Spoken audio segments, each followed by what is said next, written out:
हाँ जी, third question में आपको दिया है a is equal to X such that x is equal to 3n, 3 के multiple where n belongs to z है बेटा। पॉजिटिव नेगेटिव सभी आएंगे, ध्यान रखना।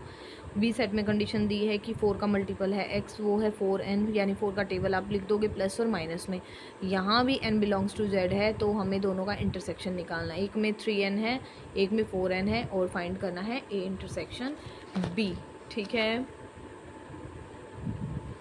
तो हम लिखते हैं क्वेश्चन नंबर थर्ड है a is equal to X is such that x is equal to 3n for all n belongs to z, और b सेट है आपके पास x is such that x is equal to 4n for all n belongs to z, और find करना है हमें a intersection b। तो पहले दोनों की रोस्टर फॉर्म बना लेते हैं। तो a हमारा आ जाएगा, a के लिए आप 4 सेट a, ठीक है, 4 सेट a हम क्या करते हैं, n हमारा क्या है, n हमारा है z, तो 0 1 2, फिर वही -1 -2, नेगेटिव पॉजिटिव सब रखना पड़ेगा। तो x आप निकालोगे, ठीक है, when n is equal to 0 1 2 3, है ना, 4 तक ले लेते हैं हम इसमें भी, और फिर थोड़ा नेगेटिव में भी चलते हैं। n इज इक्वल टू -1 -2 -3 और -4, इसके लिए भी यहाँ से x0, यहाँ से x1 x2 x3 x4, यहाँ से हमारा क्या निकलेगा x-1 x-2 x-3 और x-4। ठीक है बेटा, ये सब एलिमेंट्स निकाल लेंगे, फिर हमारा सेट A क्रिएट हो जाएगा। तो x0 निकालते हैं पहले। x0 यानी हमारा x दिया क्या है 3n, 3 into 0 that is 0, 3 into 1 that is 3, 3 into 2 6, 3 into 3 9, 3 into 4 12। अब नेक्स्ट में हम क्या करें, -1 रखना है, 3 इंटू -1 -3, ठीक है, -3, और 3 into -2 -6, 3 into -3 -9, 3 into -4 that is -12। ठीक है, तो अब क्रिएट करो सेट A।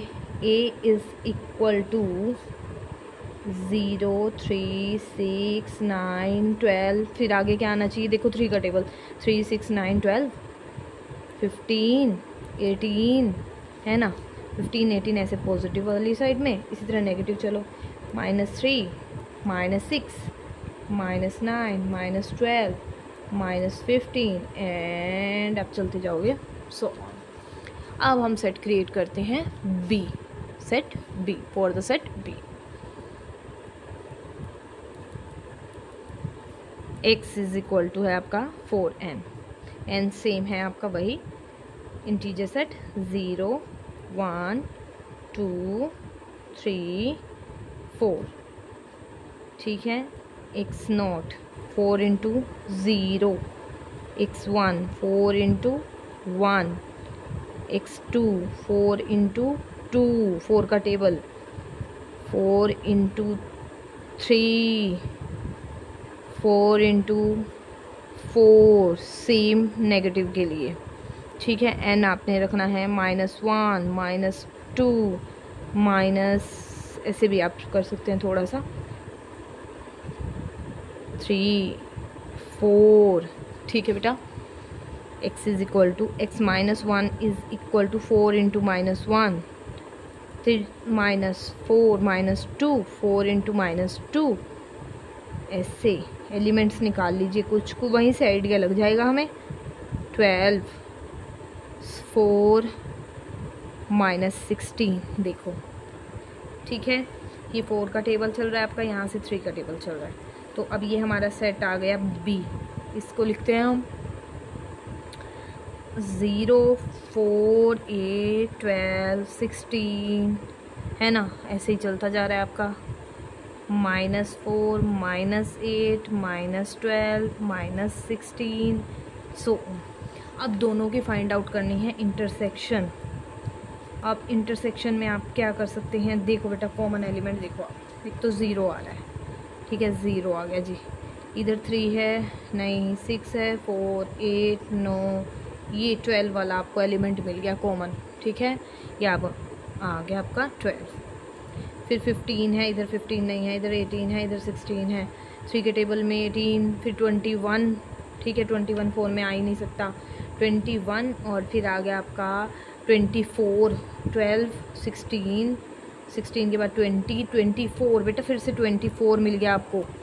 फिर 24 आया इसमें, 27 नहीं आ सकता 4 में, 27 30, 30 भी नहीं आएगा इसमें, और 30 के बाद आपका आता है 34, 33 सॉरी, वो भी नहीं आएगा इसमें, 36 मिल गया भाई, 36 इसमें आएगा, ठीक है। 4 9 पे आएगा, 36 4 9 जो 36 बेटा। इसी तरह आपके इधर से भी नेगेटिव वाले सेम ही नंबर आएंगे, जैसे यहाँ पर पॉजिटिव नेगेटिव सेम था, इसी तरह इधर से भी माइनस का 12 कॉमन आएगा, माइनस का 24 कॉमन आएगा, माइनस का आपका 36 कॉमन आएगा। अब आप देखो इसको जज करो कि क्या है, ये 12 का टेबल, जैसे ये आपका 3n था, 3 का टेबल चल रहा था, ठीक है, और पॉजिटिव और नेगेटिव फॉर्म में आपके इंटीजर्स पुट करने पे 3 के टेबल को ये फॉलो कर रहे हैं। इसी तरह यहाँ पर ये 4 का है, तो ये क्या है बेटा, ये है 12n, 3n 4n, ये है आपका 12n, लेकिन फॉर ऑल n कहाँ है, ज़ीरो भी है ना, तो z आपको यहाँ पर लेना पड़ेगा। ये आपकी कंडीशन हो गई, x is equal to intersection B is equal to 12n for all n belongs to Z।